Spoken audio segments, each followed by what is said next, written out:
Big hand. Great stuff. You can be seated. You can take out your worship program. We're starting a new series called At the Cross. We are 4 Sundays away from Easter. And so what we wanted to do during this month is we wanted to take a look at what was it that led Jesus to the cross. But more importantly, over these next 4 weeks, we want to take a look at some of the key people who were instrumental in the last few hours of the life of Jesus. The premise of this series is real simple. Here's the premise. 2 people can see the same thing and respond completely different. 2 people can see the same thing and respond completely different. This past week, I was at a conference down in Florida. I had a chance at the end of the conference to spend a few days with the family. We had a little bit of fun. We went to an amusement park. I don't know if you've ever been to an amusement park, but we got there, and right when you walk in the park, there's this huge roller coaster. It's high. It's fast. It's a thrill ride. It makes your stomach drop when you go down the first hill. You feel like there's no gravity, and you're just falling, and you see all these people rush to it, and they can't wait, and they're so excited, and they wait in line for hours, and they want to ride it 6, 7, 8 times, and then you see a whole nother group of people running away from the ride. They don't want to see the ride at all. Why? Because they look at it and they think, they get scared. 2 people can see the same thing and respond completely different. I love warm weather. I was down in Florida. It was 85, 86. One day it was 88 degrees. I was in heaven. Some of you are like, I don't want it to be 88 in July, let alone in February or March. You respond completely different. Last night, there was a basketball game. Some of you may have heard of it. It was Duke in North Carolina.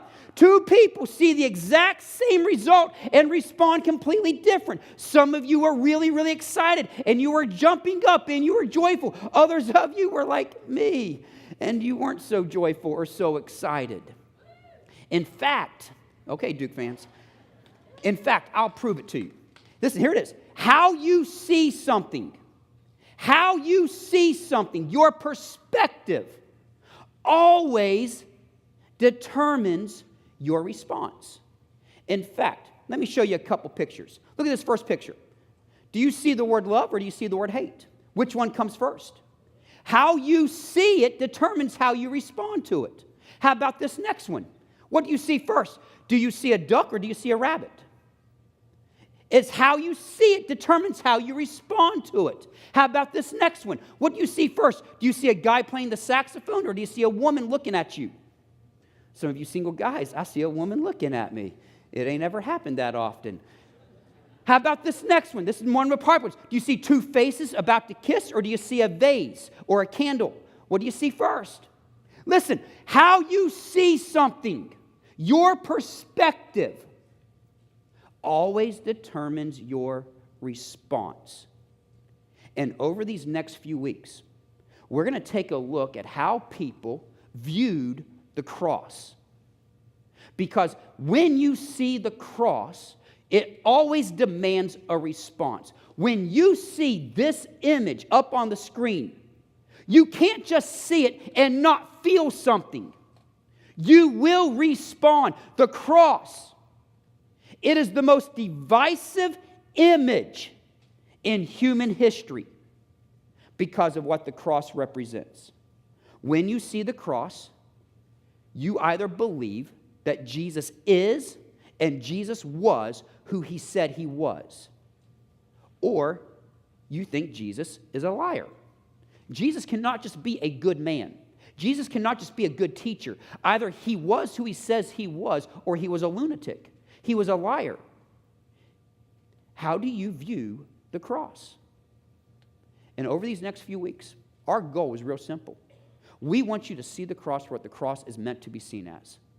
And my prayer is that we're able to encourage you in such a way over these next 4 Sundays that come April 1st, yes, April Fool's Day, Easter 2018 would be a day that you and the people you care about in your life will never forget because of how you see and how you respond to the cross.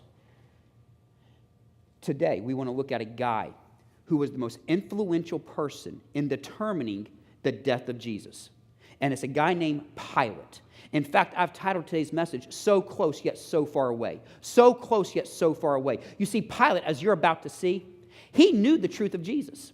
He knew a lot of the truth of Jesus. But Pilate, he wanted to do what was right, but he just couldn't pull himself to doing it. He was close, but he was yet so far away. And Pilate's legacy was completely changed because of how he viewed Jesus and how he viewed the cross. You can be so close. You can know the truth. You can believe the truth, but yet still not walk and live in the truth. This past year in 2017, and we're going to do it again in 2018, we're going on a mission trip to Boston. In fact, if you want to go with us to Boston, signups are almost filled up. Today's the last day you can sign up to go to Boston. You need to stop by the Connect Center if you want to go to Boston because there's too many people, which is a great problem. But when we go to Boston, we get to the bus station, and there are 34 buses lined up. And you got to get on the right bus to get to the church you're going to or to get back to your hotel after a long day of ministry. And you got 34 buses lined up, and the bus you're going on can be right beside another bus. I mean, there's no room between the buses, and you can get on a bus, and it's right beside the bus you're supposed to get on. You're really, really close to getting on the right bus. But guess what? If you get on the wrong bus, you ain't going nowhere near you're supposed to go. And some of us, we are really, really close to believing and living the response that Jesus wants us to have to the cross, but yet we're so far away. So how did Pilate get to where he got to? Let's look at John chapter 18, starting in verse 28. If you have your Bibles, you can also look in your worship programs if you want. In John chapter 18, starting in verse 28, it starts with this. It says, "Then he is being Jesus, was taken to the headquarters of the Roman governor. His accusers did not go inside because it would defile them, and they would not be allowed to celebrate the Passover. So Pilate, the governor, went out to them and asked, 'What is your charge against this man?' 'We would not have handed him over to you if he weren't a criminal,' they retorted." So, Pilate is the Roman governor. Now understand this. Pilate was a Roman soldier at one time. He led men into battle. Pilate did not seek to be a governor. He did not seek a position of influence. Pilate was nothing more than a Roman soldier, but he caught the eye of a woman named Claudia. Claudia happened to be the granddaughter of Caesar Augustus, the highest-ranking official in the entire country. Pilate, because of who he married, rose to a position of power and influence.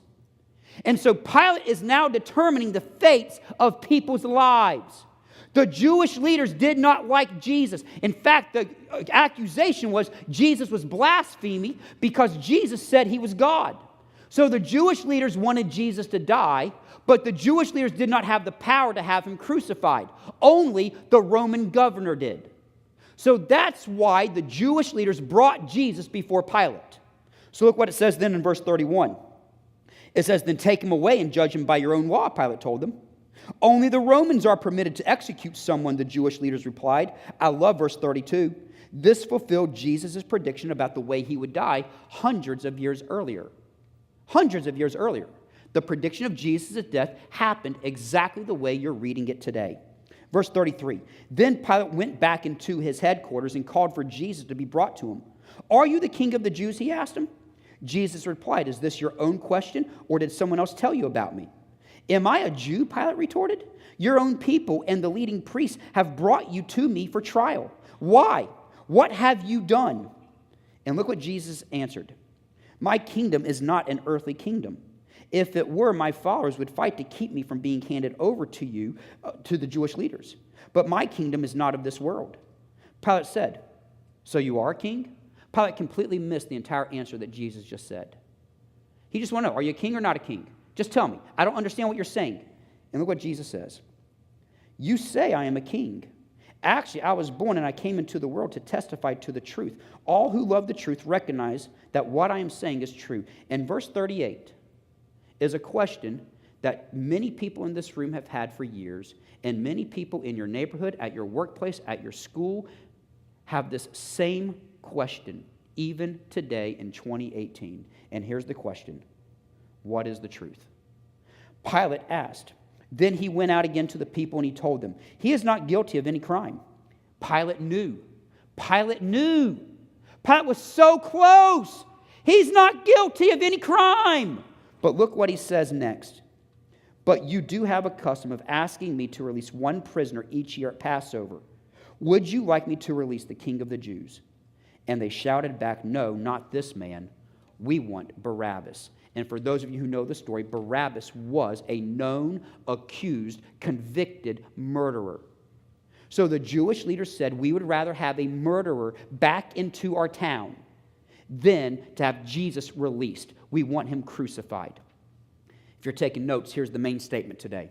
The direction of our life is based on the choices we make over time. The direction of our life is based on the choices we make over time. Pilate made a series of choices, a series of decisions that led to the direction of his life. That is why we know Pilate today. Many of you, before you ever said I do, you already knew the direction your marriage was going to take because of decisions you made about marriage when you were single. Many of you in your parenting, you already knew what kind of parent you were because of the decisions you made before you ever went into labor. Many of you with your career, you already knew what kind of employee or what kind of boss you would be before you ever got a job because of decisions you made when you were much younger.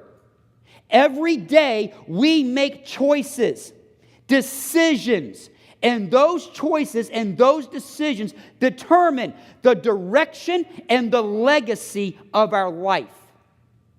And Pilate made 4 major choices. Now, some of you who take notes, you're looking at your notes right now and thinking, I only see 3 decisions in my notes. That's because I added one free of charge that I can't wait to get to at the end. So what are these choices that you make every day?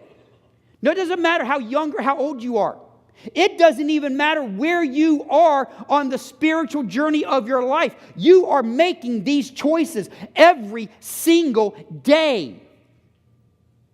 And Pilate made them too. And there are 4 choices that will determine the direction and legacy of your life. And number 1 is this. I will live with complacency or urgency. I will live with complacency or urgency. Complacency says, I just don't care. Complacency says, I'm going to stay right where I am instead of move to where I need to go. Pilate was complacent.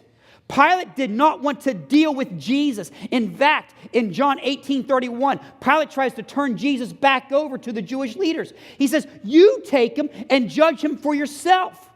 Pilate didn't want to deal with him. Pilate was woken up in the middle of the night. Pilate and Jesus had never met. They didn't have any interaction. And you know what? Pilate's life was just fine. Pilate's life was fine without interacting with Jesus.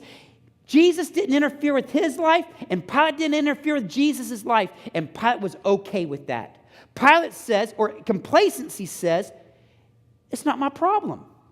It's not my problem. You're the ones who have a problem with Jesus, so you deal with it. Pilate did not want Jesus to interfere with his lifestyle. My kids sometimes, especially when they were younger, they'd come to me and they'd say, Dad, I'm hot. Dad, I'm hungry. Dad, I'm bored. And you know what my response would be? This is really my response. I'm not making this up. I would say, that sounds like a you issue. Why? It ain't my problem. I don't care if you're hot. Take off some clothes, just not all of them. Listen, I don't care if you're hungry. You're a big boy. There's the refrigerator. There's the pantry. Go get you some food. I don't care if you're bored. That's not a me problem. And you know what Pilate is saying? That's not a me problem. That's a you problem. You deal with it. And many of us in here, that's how we've treated life. Listen, we don't want to interfere with others' lives as long as they don't interfere with our life. We don't care what happens to them. I don't care. I just don't care. I don't care. Complacency says, my life might not be great, but my life is okay. My life is okay, and at least I know with what I'm dealt with, and so I'm just going to do with what I deal with right now. Even though you know there are some major changes that need to take place. Listen, when I go to a ballpark, when I go to a baseball game, I've been to Baltimore Orioles, been to Washington Nationals, been to the Pittsburgh Pirates. When I go to a baseball game, I want a hot dog. I don't want you telling me what's inside a hot dog. I don't care. I don't care all the parts that are inside a hot dog. I'm going to eat me a ballpark hot dog. If I go to an amusement park and I see a big sign that says funnel cake with all the works, it's a funnel cake with strawberries, with ice cream, with chocolate syrup, with powdered sugar, with whipped cream and nuts and a cherry on top. I don't care how bad it is for me. I don't care. I'm eating it. Why? Because I want a funnel cake with all the works. And some of y'all, you know there's an area of your life that's just not designed. It's not clicking. It's not in rhythm with God's word. And you're telling Jesus, I just don't care. I don't care. And Pilate said, I just want to get rid of Jesus and not have him interfere with my life. And here's the key statement for many of you. No matter how much you know a change is needed, complacency says, I am not changing. Period. And the cross demands urgency. You know what the cross does? The cross tells us that lives are at stake. The cross tells us that people will spend eternity in heaven or in hell. That is the reality. And it is up to you and to me to share the gospel with them. The cross demands for us to say, we don't have the option to say, I don't care. We don't have the option to say, it's not my problem. When you say yes to Jesus, you are saying yes to helping other people follow Jesus. You need to understand that. When you say yes to Jesus, you are saying yes to helping other people follow Jesus. You don't have the option of saying, that's not my problem.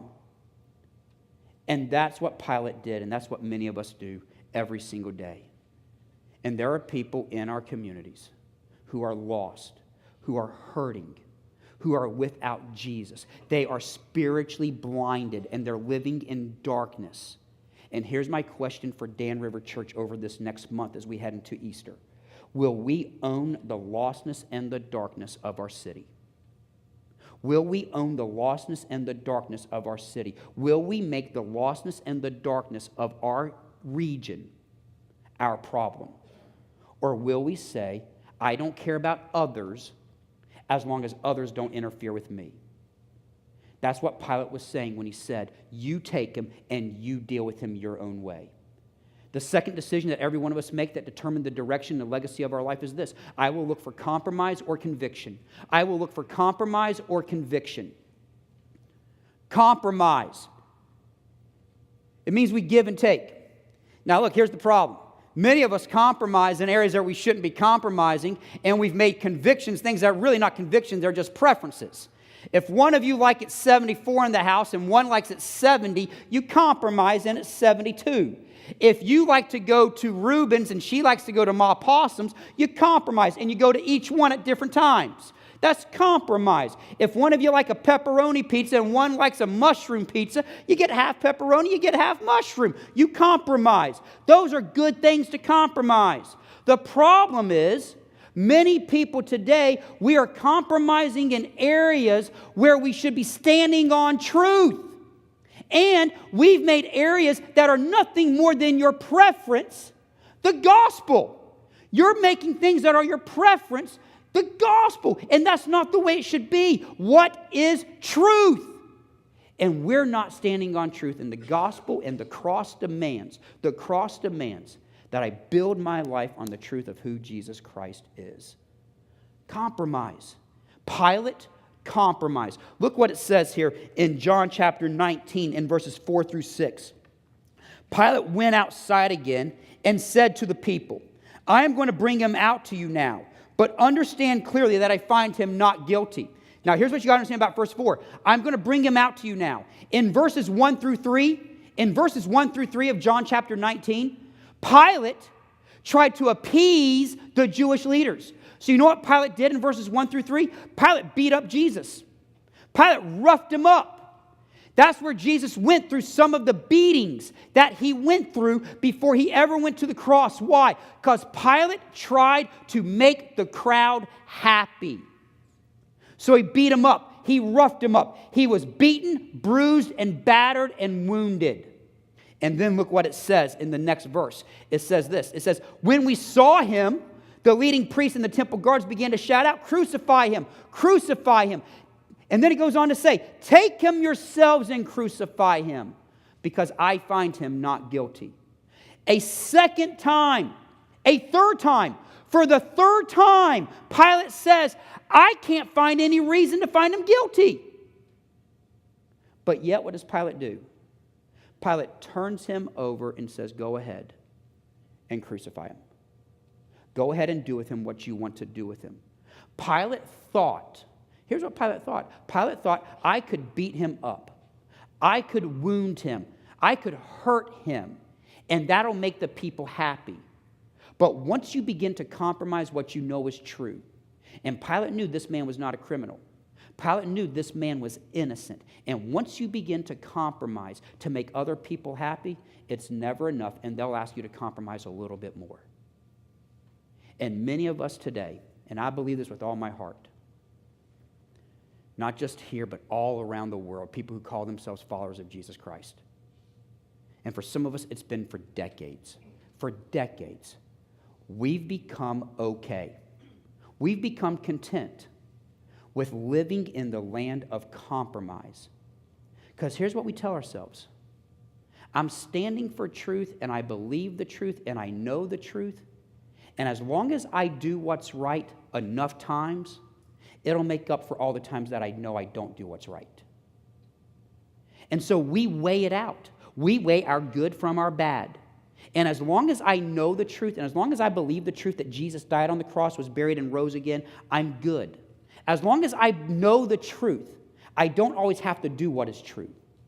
I don't always have to do what is right. And so we compromise. We compromise our integrity. We compromise our values. We compromise our marriage. We compromise our studies. We lie. We cheat. We compromise what we know we should be doing. We compromise the truth of the Word of God when we should be standing on conviction, on the basis of what Jesus Christ says is true, regardless of the consequences. And here's what happens for many of us. You know, I just told you about going to the amusement park. Listen, I love hamburgers. I love hamburgers. You know what I want? I love hamburgers, and I want a hamburger with some crispy bacon and an onion ring and some barbecue sauce and some French fries. Woo! Yes, Lord. Come on, Bill. You and me. I want a meat lover pizza. Give me some pepperoni and some sausage and some bacon and some ham. Give me some Rocky Road ice cream. Give me some peanut butter cup ice cream. I want all of that, but you know what I don't want? I don't want an upset stomach. You know what I don't want? I don't want to be out of shape. I don't want to be unhealthy. I don't want to gain weight. I don't want to be fatigued. I don't want to have a heart attack. I want to eat all that junk food. I just don't want to have any of the consequences. And that's exactly how many of us live our spiritual lives. We want it all without any of the cost.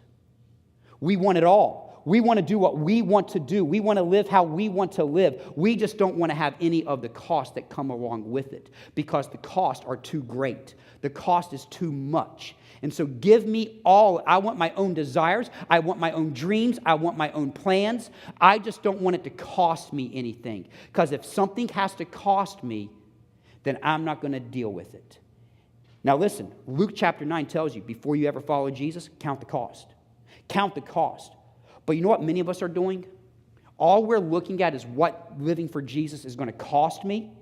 You know what we're not doing? We're not looking at what living for Jesus will bring me the reward. We're looking at the cost when we should be looking at the reward. And many of us have compromised in areas where you were never meant to compromise. And you're standing on conviction in areas that are nothing more than your preference.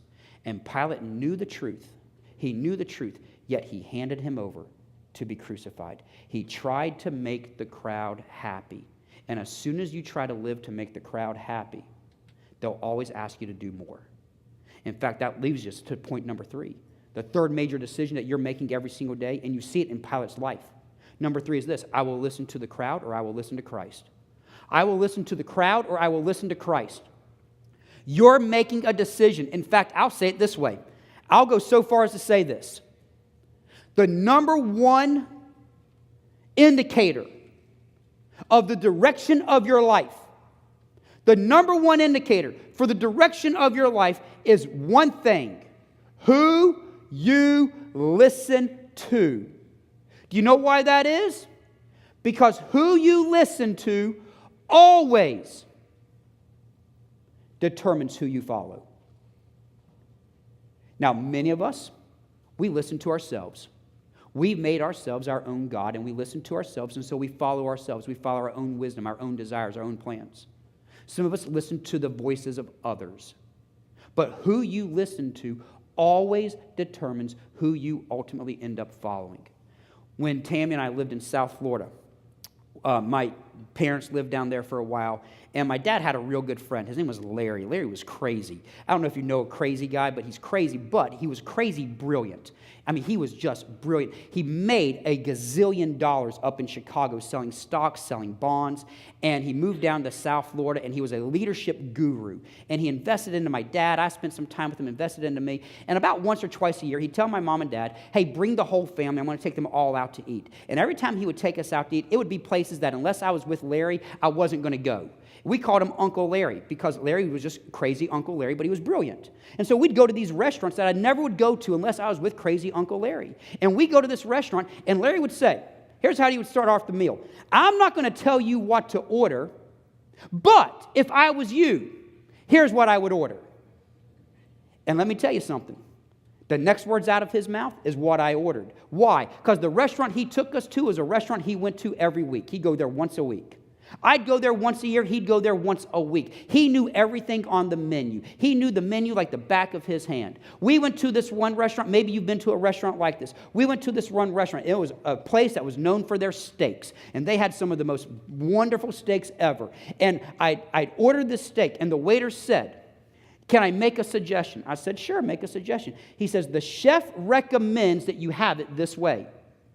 When the chef recommends that you have a steak a certain way, you take the chef's recommendation. And he always finished it with this. He said, now you don't have to do it the way the chef wants. I will give it to you rare with ketchup. But if you do that, you will not be eating the steak the way that the steak was meant for you to eat it. Whenever I went to a restaurant with Larry, I always got what Larry suggested. And whenever I went to a restaurant where the waiter says, here's how I recommend it because this is what the chef recommends, that's how I get it. And some of us,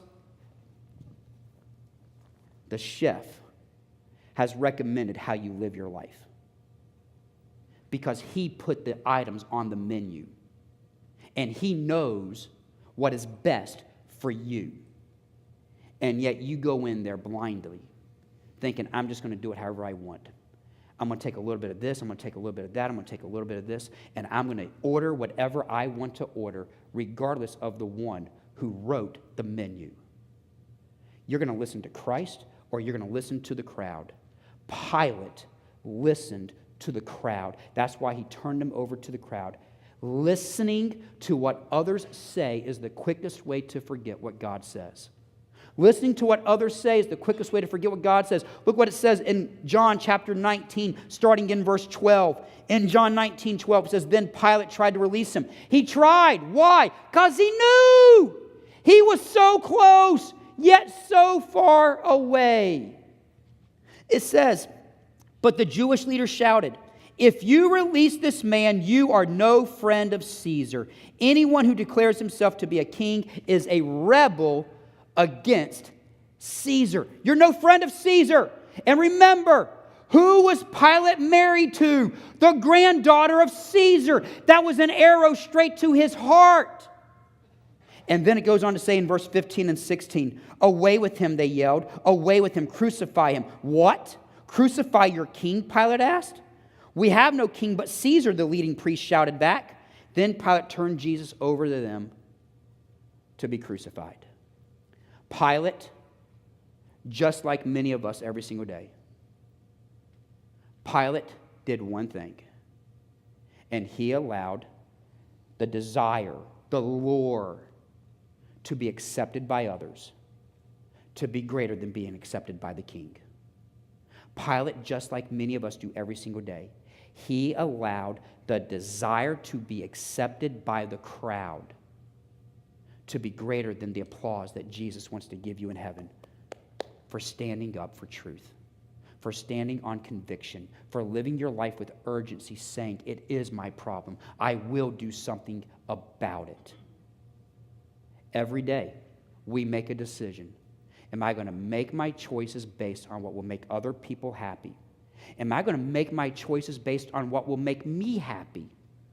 Or am I going to make my choices based on what the one who wrote the book says will bring me the greatest blessing and the greatest reward? Every day you make a decision that determines the direction and the legacy of your life. Is it your problem? Or does the cross say, it demands my urgency and I will own the lostness and the darkness? Will you live with compromise or conviction? Will you say, you know what? It's okay if I don't live all that Jesus says, as long as I live for some of what Jesus says. And you're weighing your good and your bad. Are you listening to the crowd or are you listening to the one who wrote the book? And number 4, here's the one that's free of charge. Number 4 says this: every day I will lean on my strength or I will lean on God's power. I will lean on my strength or I will lean on God's power. Pilate just amazes me. He knew that this man was no criminal. He knew that this man was innocent. And Pilate heard that his kingdom was not of this world. He heard the truth. He knew the truth. He just couldn't bring himself to believing and living the truth. And in John 19:10, it's a sad verse, but yet this is a verse that many of us live out every single day. And listen to what it says. Why don't you talk to me, Pilate demanded. Don't you realize that I have the power to release you or to crucify you? Don't you realize that I have the power? Don't you realize that I have the power? And we laugh at that because we know what's about to happen in the next few hours. We know that Jesus is going to go to the cross. We know that Jesus is going to die on the cross. We know that Jesus is going to be put in a tomb of a 2-ton stone that's rolled in front of it that no man can move. And we know that in a few days later, Jesus is going to walk out of that tomb.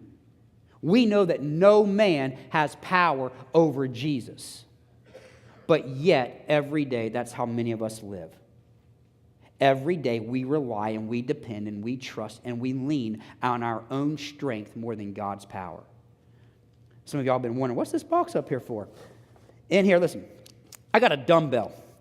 And this is a dumbbell I brought from home. Woo! This dumbbell weighs about 7 pounds. Whew, I'm going to get a good workout right now. See, listen, this dumbbell, I can do this for a long time. This dumbbell is a weight. And it weighs about 7 pounds, like I said. But here's what happens. For many of us, this dumbbell can represent our life.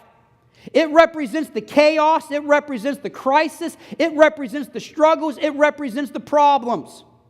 And I've got enough strength.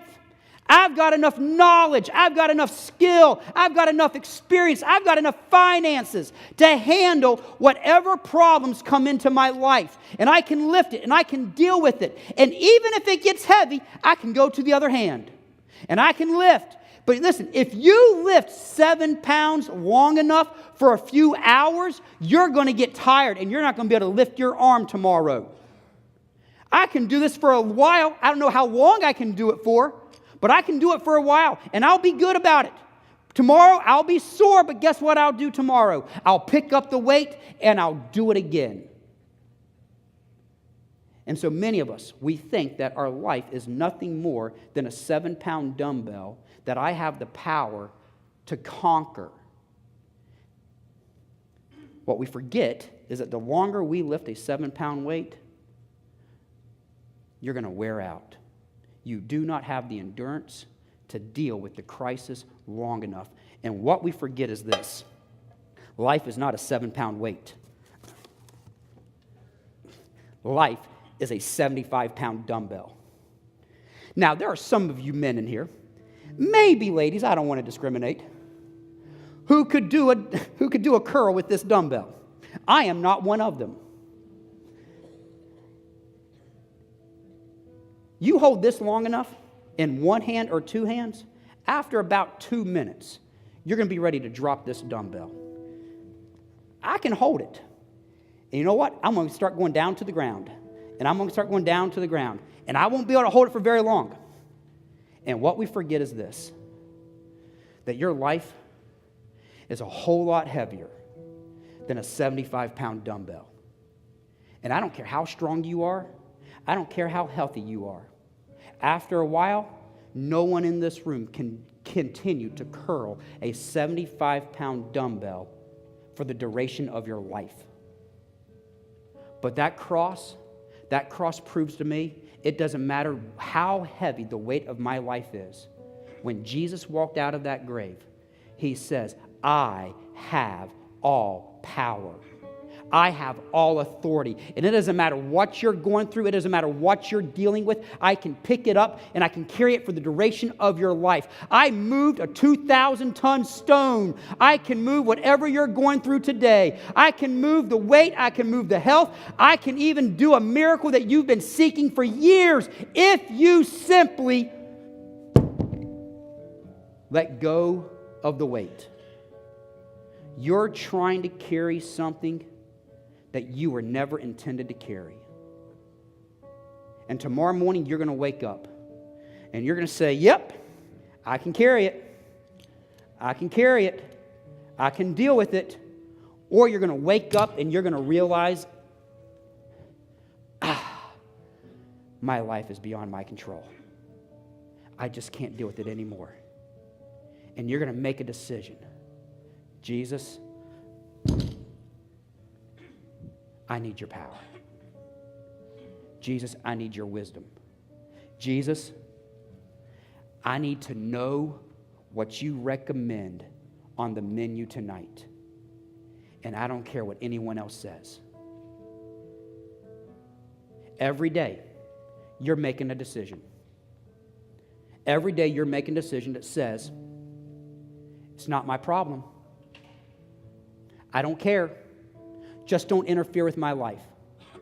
Or you're going to say, because of that cross, there are people I go to school with tomorrow. There are people right across the driveway. There are people right across the cubicle. And they need Jesus. Urgency. You're going to look at the cross and you're going to say, hey, as long as I know what Jesus did on the cross, I'm good enough. But then you're going to make a decision that impacts the direction and legacy of your life because it compromises your integrity. It compromises your values. It compromises your ethics. It compromises the truth of the gospel. And you're going to wake up tomorrow and you're going to say, I just want people to like me. Or you're going to say, I want the King to accept me. And you're going to wake up tomorrow and you're going to say, I can deal with whatever comes my way. Or you're going to wake up tomorrow and say, Jesus, the only way I can make it through this day is if you're guiding me all the way. Would you pray with me?